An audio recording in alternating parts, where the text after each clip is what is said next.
controversial statement here, but if I had it to do all over again, I don't know that I would go to college. Scottsdale, Arizona now is the #1. But that day when he said that, I was like, that's ridiculous. Because you don't have to be great to start, but you have to start to be great. Yeah. He did meet Jordan Belfort at a Tony Robbins conference. What's going on, everybody? Welcome to the first ever episode of the Blood, Sweat, and Tears podcast. I'm your host, Rebarcak, and what the Blood, Sweat, and Tears division is it's a group or a collection of individuals who are committed to becoming the most elite version of themselves, physically, mentally, financially. I am not in any of those ways the best version of myself, but I know people who are, and so it is my mission to bring those people to you so we can all learn and grow together. Now, how to make sure that this podcast is for you. It's going to be very not PC. It might stir some controversy. Some of our mentors are Andy Elliott and the Elliott Army, Andy Frisella, and Real AF or Raw AF and First Form, and then Andrew Tate, of course. I call that the Andy trifecta. Some others would be Wes Watson, Ed Milet, Tony Robbins, David Goggins, all the big names, most of which are surrounded in controversy because they're real men and they are trying to create real men and women in this soft world that we live in. So if that doesn't sound like your cup of tea, keep on scrolling and being the lame person that you are. Otherwise, the rest of us are going to learn how to become elite individuals. So today, my guest who's going to help us get there one step at a time, he's been a doctor of chiropractic for over 30 years. He's owned, operated, and sold 10 plus businesses and 10 plus chiropractic offices around the nation. He's worked in some states such as Illinois, Iowa, Texas, Alaska, Arizona, where we currently are. He's a spiritual leader, a guest speaker, and the most important accomplishment, he is a great father. Ladies and gentlemen, my pops, Dr. Jeff Rebarcak. Don't forget that last one. How we doing? Doing good. All right, so we're going to start this off easy. I got some questions laid out here. We're going to start with your life, kind of what got you from a young man to where you are now, and then we're going to go into your mindset and kind of developing the character that we're trying to create. Yeah. So why don't you take us back to the beginning, growing up as a kid, where'd you grow up, and then how do we get to where we are today? Gotcha. I'll be brief on that one. Grew up small town Iowa. Believe it or not, people live in Iowa. It's a good place to live, great place to grow up, actually. Sure. And spent a lot of years in small town, and then went to University of Iowa for some undergrad work, and then on to Palmer College of Chiropractic, and graduated from there in 1989. Believe it or not. He's old. I'm not sure we had. Did we have running water back then? I don't know. And then awesome. Went back to small town Iowa to practice with my dad, who had been practicing many years. In fact, when he passed away, he had been practicing for 54 years. Sorry, but being in a small town growing up, I went back to my dad and said, "Dad, I can't practice here because I know every girl in town. I'll never get married," and dated them all probably because it's a small town. So in 1990, because he's a ladies' man. In 1990, moved down to Arizona, and called up my business partner and current business partner, and he's my buddy from college. We pooled what little money we had, which was pretty much negative money. We were begging, borrowing, and stealing to get open. And we opened our first clinic in 1990 on Guadalupe and McClintock in Tempe, Arizona. Okay. Yeah, I know right where that's at. Yeah, Big Fry's grocery store center. Oh, sure. Okay, yeah. Gotcha. Yeah. So that's how we ended up where we're at today. Very nice. Okay, so let's go to the beginning of that story then. Growing up in Iowa as a kid, how old were you when you moved away from Iowa? Do you remember?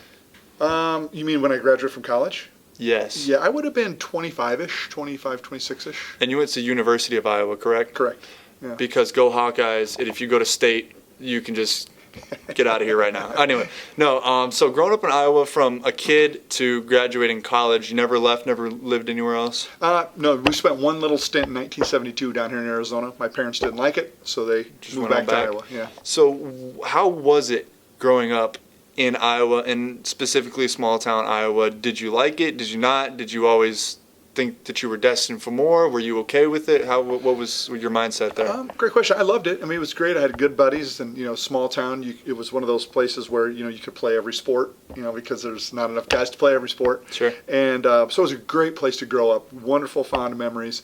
But since you said was there destined for more, I always knew I wanted to live in a bigger city.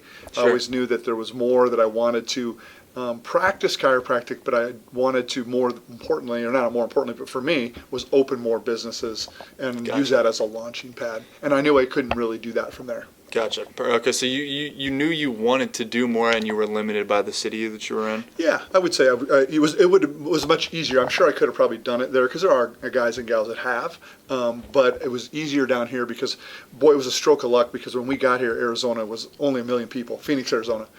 And I don't know, what is it, 6 million now, the whole valley area? It's huge, yeah. And so we got here during a growth spurt, so we were able to open up 12, 15 clinics in a relatively short time because it was growing so much. Sure. So we were, it was really proliferating growth. So. Nice. Okay, so this was the Silicon Valley of the medical profession. Yeah, or a small business. And I was just reading Sure.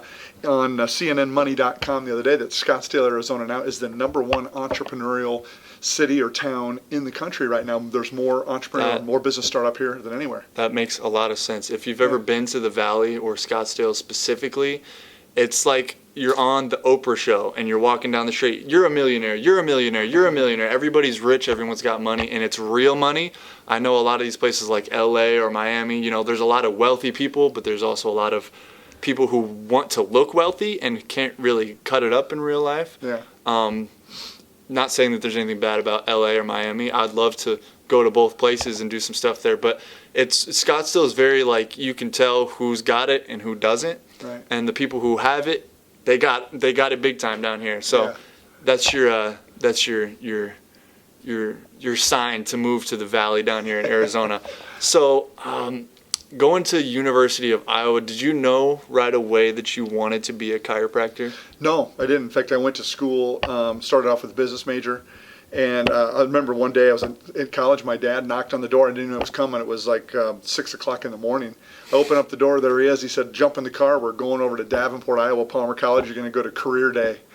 And went over to Career Day, toured the college, and went, you know what, this is cool. And I knew my dad had a very good upbringing, and he had a great profession. People in town loved him, and I went to work with him a lot, and he had a lot of fun. And it was a really neat profession. I thought, boy, we could really take this and launch something with this. Sure. So started off with something different, but then because of that, switched.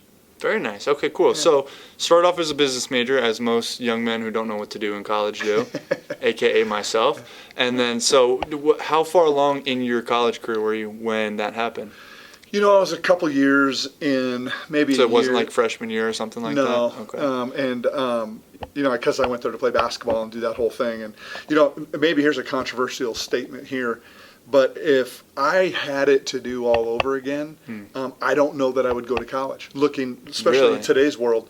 Unless you want to be a chiropractor or a doctor or a lawyer or whatever, a specialty trade. Sure. But I was in business, and I didn't necessarily need to practice chiropractic to open up, integrated medical clinics, which is what we have now. Sure. Nothing wrong with college. If you're out there and you're going to college, that's awesome. But there's so much opportunity and fast track. There's information at your fingertips that you'll use every day, more so than what you even use in college. Sure. Or learn in college. And playing on that, something I've never heard when I'm talking to someone who graduated college was I've never heard him say, I went to college and learned everything I needed to know for life and I was ready to go after that.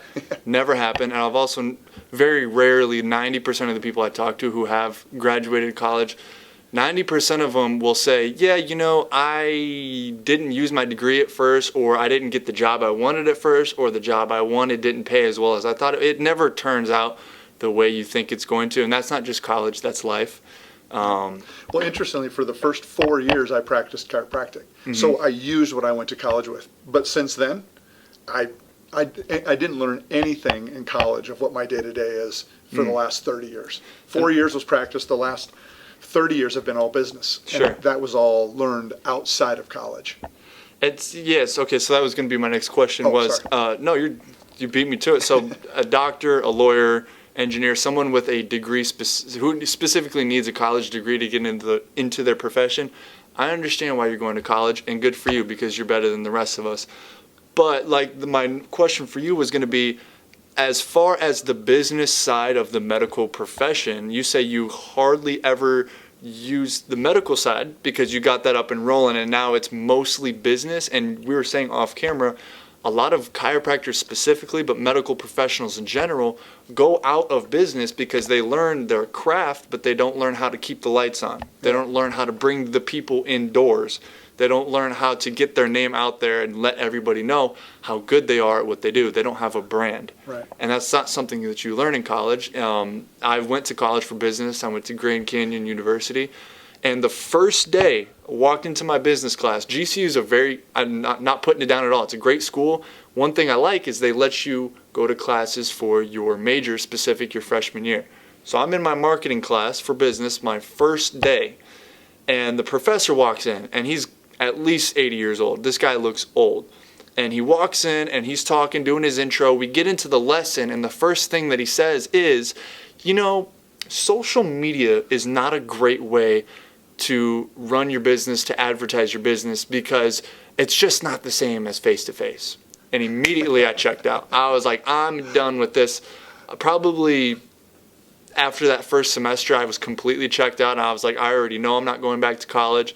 But that day when he said that, I was like, that's ridiculous. Because there's so many people who go under because they don't understand the business side of their profession. Right. Which is what you were saying to me. Yeah, and if we weren't delving deep into social media, we'd be out of business. I mean, exactly. Social media is, you live and die by that now. And, and that's why I love surrounding, I mentioned to you off camera too, that one of the reasons I surround myself with people like you, younger generations, you understand social media more so than I do. I'm not bad for an old guy, right? But I will never be able to keep up with social media like you. So it's really, social media is key, and it's also, you have to be around people where it's been around their whole life. You don't know anything different. And exactly.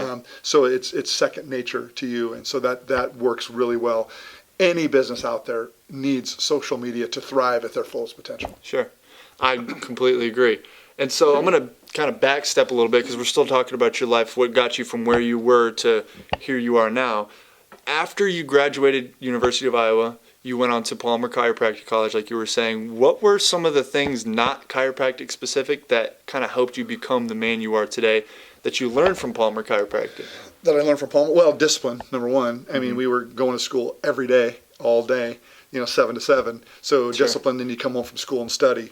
Yeah. So that is, regardless of what business you're in, you got to have discipline. Have to. Perseverance, a little bit the same, but you got to just keep pushing.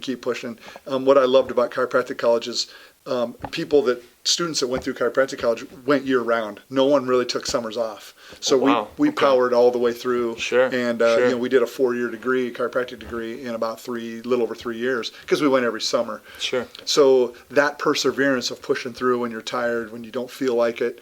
And I also learned that perfectionism is not needed. I used to be back then I was realizing, I want to be perfect. I got to get all A's. But what I've learned, and even through business now, is, it doesn't have to be perfect to launch. Sure. Get a structure, get it moving, get it productive, and correct it as you go. Yeah. That's something that we've learned from our mentors is, you learn how to fly when the plane's in the air. Learn how to land when you're in the air. Or something that you've told me many times is you don't have to be great to start, but you have to start to be great. Yeah. So you can't, there's no perfect time to start. There's no perfect time to do anything. You just have to do it and learn as you go and get good as you go and keep on hustling. Work harder than the guy next to you. So graduating Palmer, you're officially a chiropractor. What happens next? You move down to Arizona? Yep. And that's when we started opening up clinics down here. Gotcha. Yeah. And so, obviously you don't come from a family of wealth. You don't come from a family who is known for being the best chiropractors ever. So how did you start from, like you were saying, kind of a smaller office, you were hustling every day, to getting to the point where you are launching Gateway Chiropractic, which we'll get into, and you're coaching other chiropractors how to make it? Right. What it was hard work and systems. Sure. You can work, and we all have heard the cliche saying, now work on your business, not in your business. Mm-hmm. Back when I started, that was the book, The E-Myth, wasn't even out yet. Michael Gerber started work on your business, not in your business, right? Sure. And really what launched it for us is we went to a Michael Gerber seminar back in the early 90s. And then we went through his schooling. So we began to systemize everything.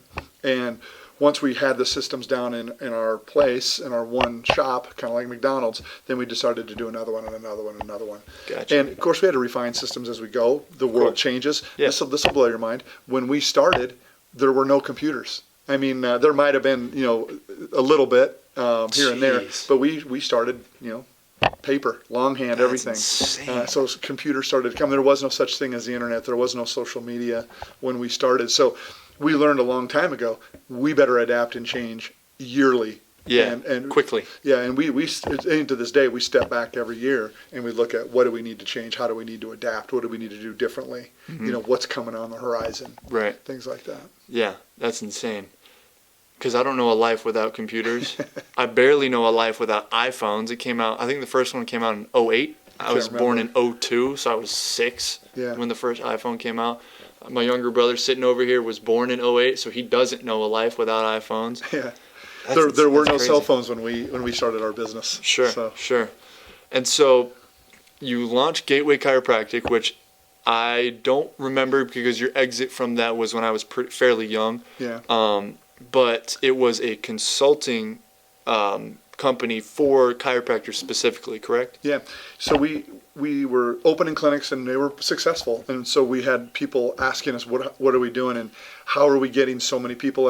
A typical chiropractic office would see about 120 patient visits a week, and it would take years to get there, and we were able to get ours to about 300 a week, 400 a week within the first 3 to 4 months. Jeez. And so people were wanting to know how we did that, so we would bring them in. We started a company that would train doctors how to structure their business, how to systemize their business, and how to market their business and get people in and process those people.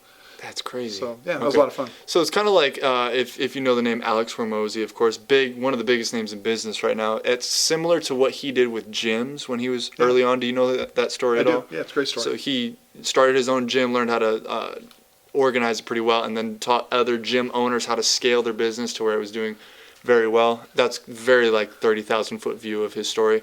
Go check it out. But it's very similar, and you're doing it for chiropractors, correct? Yeah, correct. Okay, so that's going on for how long before you decided to exit from it? Yeah, that was going on probably about 5 years, and I really didn't want to exit. Someone just pitched us a purchase, and I'm like, well, can't turn that down. So they just bought it, and gotcha. Okay. So we stepped out of that. So the number was high enough for you? Yeah. There you go. Okay, so it wasn't like trying to think of the name. Like there wasn't anything going on to where you had to leave. You just someone said, hey, I want to buy it from you. And you took the offer. Yeah. Awesome. Yeah, it was good. The reason I'm asking that is because you hear a lot of stories like Jordan Belfort, who you've met by the way. Yeah. Had his kind of shady stockbroker thing going on, and they wanted him to exit at one point. So there was nothing shady, nothing crazy going on. I miss it. I would like to do that again, but that's awesome. That time's come and gone. Gotcha. And so, just side note, fun fact about him, like I just said, he did meet Jordan Belfort at a Tony Robbins conference. No, actually at an NLP. We were both going through NLP training. So it wasn't even Tony Robbins. Yeah, there's like 20 people in the class, and we became best buds in the class. Being best buds with the Wolf of Wall Street. He wasn't really that. Then his book had just come out in Australia, so no one knew him at that point. And he's telling me his story as we're sitting there chatting, and I didn't believe him. Like, yeah, whatever. And so he brings his book that had just launched or been released in Australia. And so I spent like the next several nights reading the book after class, and that's awesome. I was amazed. So that is super cool. Yeah. So you met the Wolf of Wall Street before he was the Wolf, or before before the movie came out. Yeah, excuse me. Yeah, before the movie came out, and he got to be portrayed by one of the greatest actors ever. Yeah. That's awesome. So going off of that, after your exit from Gateway. You were still in Arizona at the time? Yes, we were in Arizona. Okay, so we moved to Illinois. I remember that. I was about 6-ish when we moved. Yep. And you just started rinse and repeat in Illinois, running clinics, selling them, building it up. And then you start Shape Up Church. Yeah. Tell us a little bit about that. Shape Up Church came out of some of my own traumas and turmoils, and I wasn't able to work as hard as I needed to and handle the stresses of life and stay in shape. Mm-hmm. And so I really just began to seek God and go, Lord, what can I do? I'm miserable. I'm happy in this part of my life, but this part of my life's fallen apart, and so on and so on. You guys know the story. Mm-hmm. And so, I became I figured out a way, and I really feel like God led me down the way to get myself in shape, and Sure. mentally, emotionally, spiritually, physically, whatever. And faith-based groups really picked up on that message, and so we were able to travel the country, speak at churches, do workshops, help pastors get healthy. I'm not the smartest guy in the world, but what I learned is if you help a pastor, if you help him or her get healthy, their congregation will follow them. So we really zeroed in on the pastors and said, let's get them healthy, because then the rest of their flock will follow them. So we spent several years doing that and still doing that. I mean, that actually seems like there's a resurgence with that again. That's awesome. Since COVID. And so that's a good tip for business too, is and not even the spiritual side, but you said that when the pastor gets healthy, the congregation follows. It's a good tip for anything. If you go to the CEO of a company and you fix the CEO's problem, the rest of the staff comes with you. Like the group that we work with or treat in our office here, Superhuman, they help high-level CEOs get in shape. And then once those CEOs are in shape and they're killing it, their employees are noticing, hey, something's different about this guy. Maybe I should go check out what he's doing. Yeah. And everybody knows that the best form of marketing and advertising is word of mouth, because you can talk specifically to that person, ask them questions, and you can really feel the passion of their experience. Yeah. And so you started that with Shape Up Church. You're doing that for churches, and your area of expertise is not just chiropractic, but just wellness and health, and not drugs and surgery in the traditional sense. Yeah, it really kind of launched as a weight loss movement, if you will. But then we realized that if you are in the world's realm, if you will, the way that the secular world tells you to get healthy, they say to go out and buy a gym membership, get some new running shoes, get some shorts on, start moving your body, get in shape, right? Makes sense. Get the cupboards clear, get some good food up there. But the way that the Bible teaches is completely different. The Bible says before you engage your body, like I just explained, you need to engage your brain, and that is get a vision. The Bible talks specifically about a vision. People die. They die in that area of life where they don't have a vision. So we really worked at helping people get a vision for their health and what they're supposed to do. The next step is to engage your tongue, and I don't mean eating, but engage your tongue. People that are not healthy speak death all day long.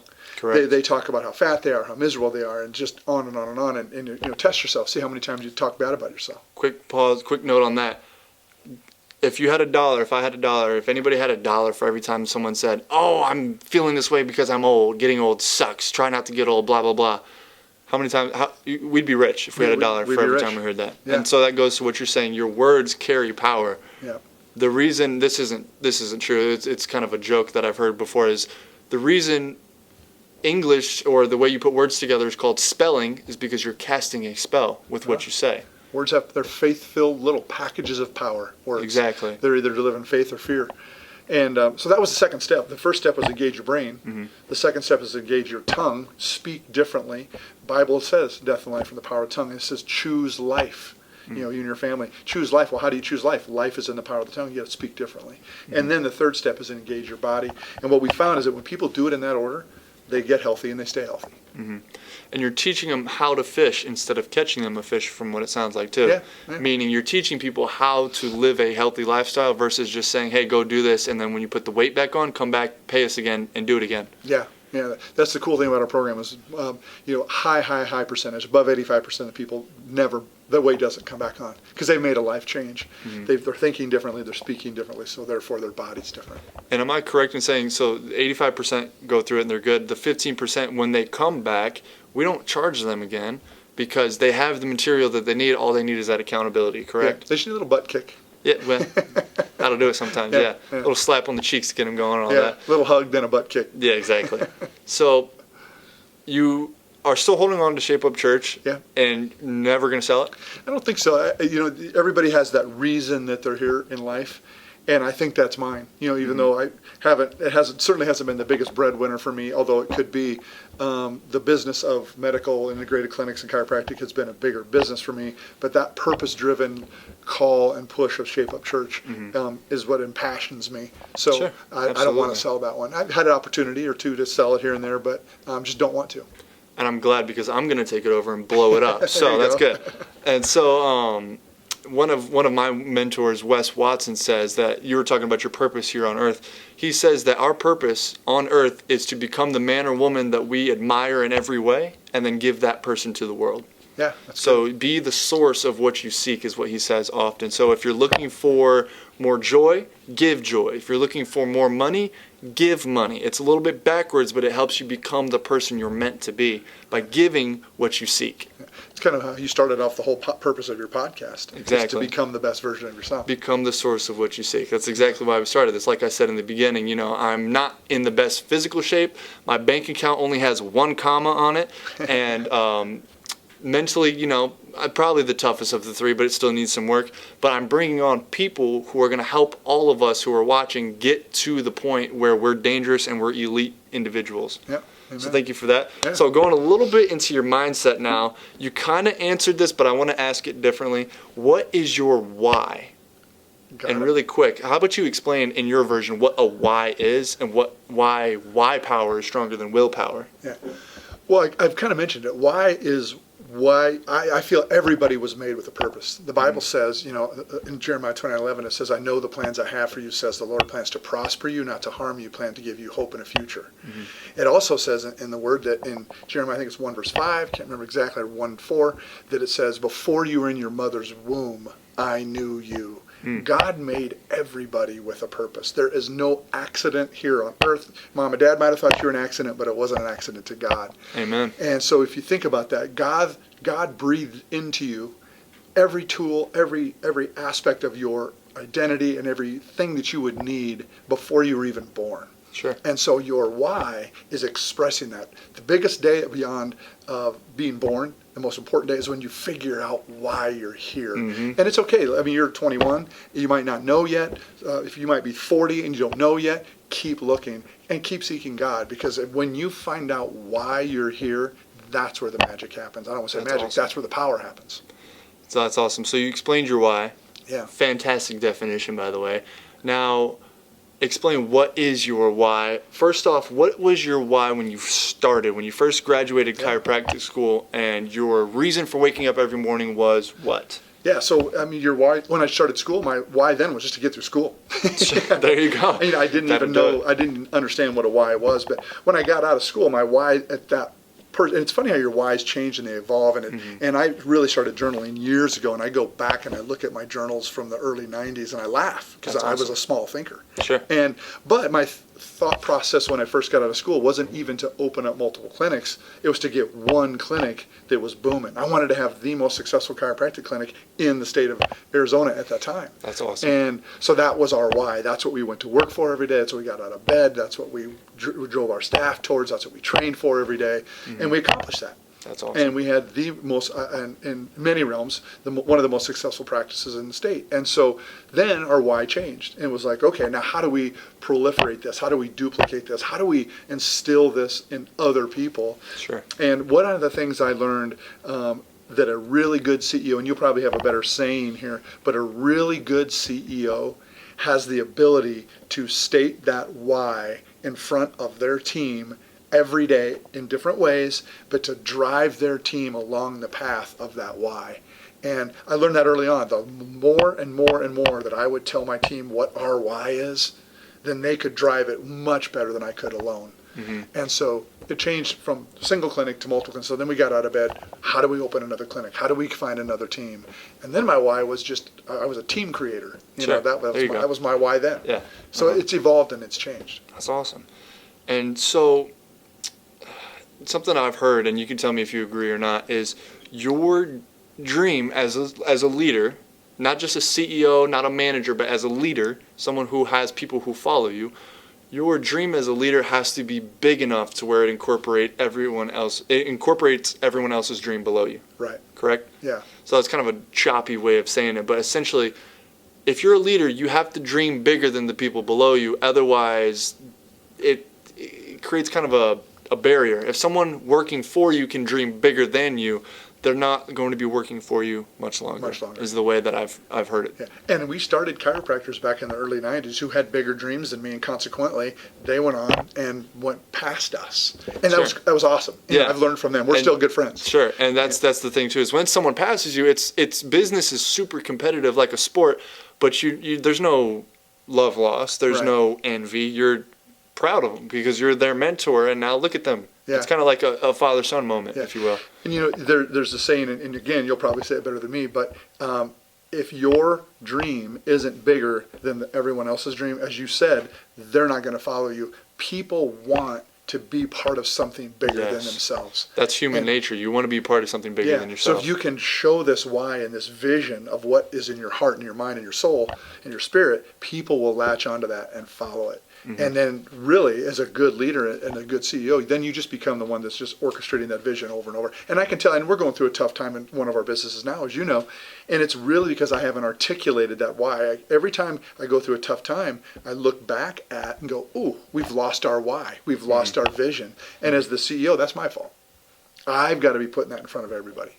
And I'm sure that comes from, I know you read the book, Jocko Willink's book, Extreme Ownership. Yeah, good. So when something goes wrong, as a leader, you take ownership, regardless if it was your fault or not, or how much of it was your fault or whatever. So I can see the qualities in the stuff that you're reading come out, which is awesome to see. Especially as your son. And so kind of going into that, you've set a pretty high standard as far as your work ethic goes. Yeah. How did you develop a work ethic, or the work ethic that you have now? Because there are very few people, probably I can count on one hand the amount of people who work as hard or harder than my father here. So how did you develop that? You know the saying, work smarter, not harder. Mm-hmm. Everybody knows that. So I heard that a long time ago, and I thought, what if I did both? And so what if I work smart and outwork the guy next to me? Sure. And so consequently, that's awesome. Been doing that ever since I remember as a young executive, if you will. But then then it becomes part of you.